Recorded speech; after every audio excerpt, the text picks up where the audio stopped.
یہاں ادخلوا فی السلم کافہ کے اعتبار سے پورے اسلام میں چہرہ مہرہ، لباس اور رہن سہن، معاملات، معاشرت، اخلاقیات، یہ سب کچھ اسلام کے ہونا پڑے گا جب مسلمان کہلایا جائے گا۔ جو پسند کے اسلام پر چلتا ہے وہ تو ابھی مسلمان ہی نہیں بن سکا، اللہ کے پاس اس کا اسلام بھی قابل قبول نہیں ہے، بلکہ اسلام کی قبولیت کے لیے وہ شرط ہے کہ کل کا کل اسلام میں داخل ہو۔ تو پھر ایمان کے لیے انفٹڈ ہے وہ، مسلمان ہونے کے لیے پورا اسلام میں داخل ہو، ظاہر اور باطن، اور پھر اپنے عادات و اطوار اور اپنی زندگی کے ہر معاملات کے اندر میں یہ دیکھے کہ اسلام اس سے کیا مطالبہ کرتا ہے، تب کہیں جا کر مسلمان بنے گا۔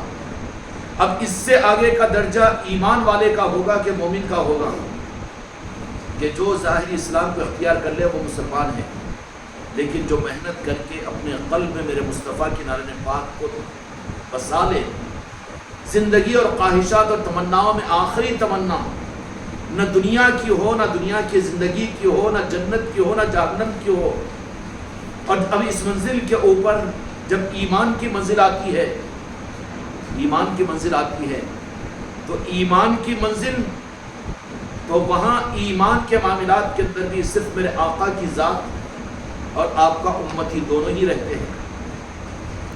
اسلام میں اللہ کے احکامات آئیں گے، قرآن پاک کے احکامات آئیں گے، شریعت اس پر لاگو ہوگی کہ یہ کرنا، یہ نہیں کرنا، یہ کرنا، یہ کرنا۔ مسلمان کے لیے ضروری ہے کہ پورا اسلام میں داخل ہو۔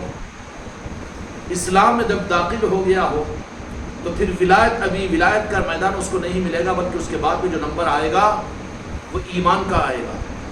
اب ایمان کا نمبر، کہ ایمان کا تعلق ظاہری اعمال سے کم ہے، اصل قلب اس کے ساتھ میں زیادہ ہو، کہ قلب کی اور دل کی دھڑکنوں میں میرے مصطفیٰ آ جائے، یہ ایمان کی علامت ہے۔ ظاہری اعمال، درود پاک کا پڑھنا، صلاۃ السلام کا پڑھنا اور یہ سب کچھ کرنا، اور محبت کے اظہار کے لیے اشہد ان محمد رسول اللہ پر آنکھوں کا چومنا، اور ہر اپنی کروٹ میں، اپنی زندگی کے ہر سلوٹ میں میرے آقا کی محبت کے لیے عمل کا کرنا۔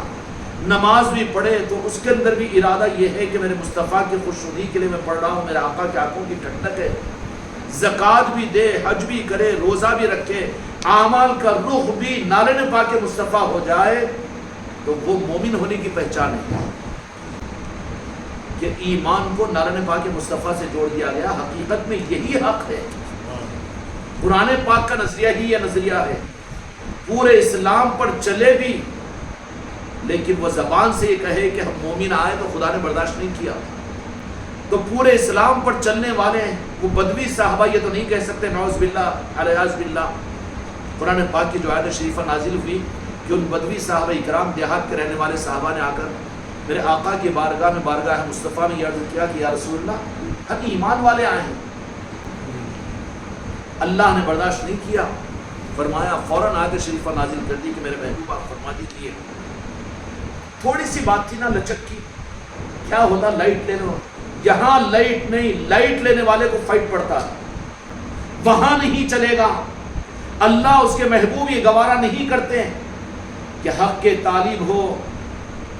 تو صحابہ کرام نے، میرے آقا کے ساتھیوں نے یہ فرمایا کہ ہم ایمان والے آئے ہیں، تو بہت چھوٹی بات تھی نا، برداشت کر لینا، نعوذ باللہ لا باللہ، لیکن تربیت تھی تمہاری ہماری۔ جن بدوی صحابہ جو اپنے جسم کی آنکھوں سے میرے مصطفیٰ کی زیارت کیے، خدا کی قسم ہماری نسلوں کے لیے ان کے قدم پاک کی ایک ذرے کی خیرات تمہاری میری نسلوں کے لیے کافی ہے لیکن اللہ نے حق کی راہ میں اس بات کو بھی گوارا نہیں کیا، اس لیے کہ آگے ادب سکھانا تھا کہ میرے محبوب کے نالے پاک سے نوازے کون جائیں گے اور کون میرے محبوب کے قریب آئیں گے، کن کو میرے محبوب اپنا بنائیں گے۔ کہا کہ نہیں، رک جاؤ، اتنا بڑا انسٹرکشن کہ یہ مت کہو کہ ہم مومن آئے ہیں، نعوذ باللہ علیہ باللہ، یہ ہم جرأت کر سکیں گے؟ عقیدہ خراب ہو جائے گا۔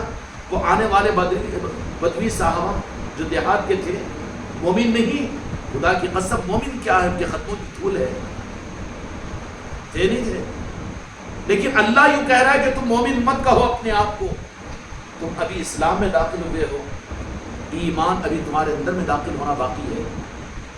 اپنے کو مومن کہلوا لینا، وہاں پر کہہ دینا اپنی ذات سے، اس کو بھی گوارا نہیں کیا اللہ نے۔ اصل خیرات تو بہت چپکے سے دیتے ہیں، اور وہ ظاہر پر نہیں دیتے بلکہ دل پر دے دیتے ہیں۔ دل پر دیتے کیا ہے؟ دل کے دروازے کو کھول دیتے ہیں۔ وہ جن کو جو عظمتیں ملی ہے وہ اپنی جگہ ہے، لیکن تمہاری اوقات کہاں ہے کہ اولیاء کو ناپے تم؟ تمہارے لیے تو ولی ولی کافی ہے، اللہ کا دوست کافی ہے۔ اب تو چلا جن کو فضیلتیں ہیں، فضیلتوں کو تو ماننا چاہیے، لیکن اس کے ناپنے کا حق کس نے دیا؟ ایسے ہی غلطی اور چوک ہوتی ہے، میرے آقا ناراض ہوتے ہیں ان لوگوں سے جو صحابہ اکرام رضی اللہ عنہم کے بارے میں یہ کہتے ہیں کہ وہ صحابی ادنا، نعوذ باللہ علیہ باللہ، یا رسول اللہ مجھے معاف کیجیے، اور وہ صحابی بڑے۔ میرے مصطفیٰ ناراض ہوتے ہیں ان سے، کیوں؟ کیا پوری حدیث کی کتاب میں کوئی حدیث مجھے بتا دے، کوئی علامہ، کوئی محدث، پوری دنیا کے علماء کو میرا چیلنج ہے کہ کسی حدیث سے میرے مصطفیٰ نے کسی صحابی کو ادنا کہا ہے؟ پھر فضیلتیں جو بیان فرمائی ہے سیدنا ابوبکر صدیق کی، حضرت عمر فاروق کی، عثمان ذو النورین کی، اور ان سب کے اندر میں مولا علی کی، مان تو اس کو، لیکن ناپنے کا حق تجھے نہیں ہے نا۔ 15ویں صدی کے کچپندے، تجھے حق نہیں ہے کہ کسی صحابی کو ادنا، کسی کو اعلیٰ کہہ دے۔ اور کہتا کیوں ہے معلوم ہے؟ اس کی وجہ یہ کہ اپنے پسند کے صحابہ کو اعلیٰ بتا کر اپنا مسلک چلانا چاہتا ہے، اپنی منشا کو پورا کرنا چاہتا ہے، اپنی منشا اور خود کی گمراہیت کے لیے صحابہ کو اعلیٰ اور ادنا کہے تو۔ میرے خانقاہ محمدی کے بچوں اور خلیفہ اور مریدوں، مر جاؤ لیکن کبھی کسی صحابی اور کسی اولیاء کے بارے میں ادنا کا لفظ تمہاری زبانوں سے نہیں نکلنا چاہیے۔ جو عظمتیں عطا کی ہے میرے مصطفیٰ نے مولا علی کو، تمام صحابہ اکرام رضی اللہ عنہم کے بعد، فضیلت کو مانو، ماننا پڑے گا، منوانا پڑے گا، لیکن کسی کو ادنا کہے کر اگر وہ صحابی میرے آقا کی بارگاہ میں عرض کرتے ہیں کہ آپ کی امت 15ویں صدی کا ایک کچبندہ یہ اپنی مسند پر اچھل کر ادنا ہم کو کہہ رہا ہے، خدا کی قسم ایمان سر ہو جائے گا۔ اس جملے کو بھول جاؤ صحابہ کے بارے میں، اولیاء کے بارے میں، کہ انہوں بڑے انہوں چھوٹے، تجھے حق نہیں ہے نا، تجھے کہاں گنجائش ہے کہ صحابہ کی فضیلتوں کو میرے آقا نے بیان کیا، مولا علی کی عظمتوں کو بیان کیا، اور خلفائے راشدین کی فضیلتوں کو بیان کیا۔ فضیلت کے اوپر ہمارا سر خم ہے، مانیں گے ہم، لیکن ان صحابہ کے مقابلے میں کسی صحابی کو ادنا کہنے کی یہ حق کس نے دیا؟ اور تجھے یہ حق تو تابعین کو نہیں تھا۔ کوئی تابعین اور طبی تابعین بھی جو سچے تھے انہوں نے کبھی کسی صحابی کو ادنا نہیں کہا۔ یہی معاملہ ادب کے راستے میں، طریقت میں چلتا ہے۔ اولیاء کے معاملات کے اندر میں کوئی غریب نواز سلسلہ چشتیہ کا ہے، آنکھوں کو کھولو، دل کی بصیرتوں کو حاصل کرو، مانگو خیرات ان کے پاس، اپنے گھروں کے اندر بیٹھ کر۔ اولیاء سے وہ مانگنے کو تو تیار نہیں ہے، دنیا کی بھیک مانگنے۔ اس کی وجہ سے حسد و عداوت، بغض و کنات ان سے زیادہ فتنوں میں پیدا ہو رہے ہیں جانے والے۔ صحابہ کے بارے میں کبھی زبان سے ادنا صحابی یا اعلیٰ صحابی کبھی نہیں نکالنا۔ ایسے ہی اولیاء کے معاملات میں بھی وہ بڑے ولی یا چھوٹے ولی نہیں، غوث الاعظم امام الاولیاء ہے، سلطان الہند ہمارے آقا ہیں، لیکن اس میں یہ مطلب نہیں کہ راجن شاہ ولی صاحب کا تقابل کرے، وہ ان کو تقابل کرے، بالکل نہیں، ہم کو حق نہیں ہے اس کا۔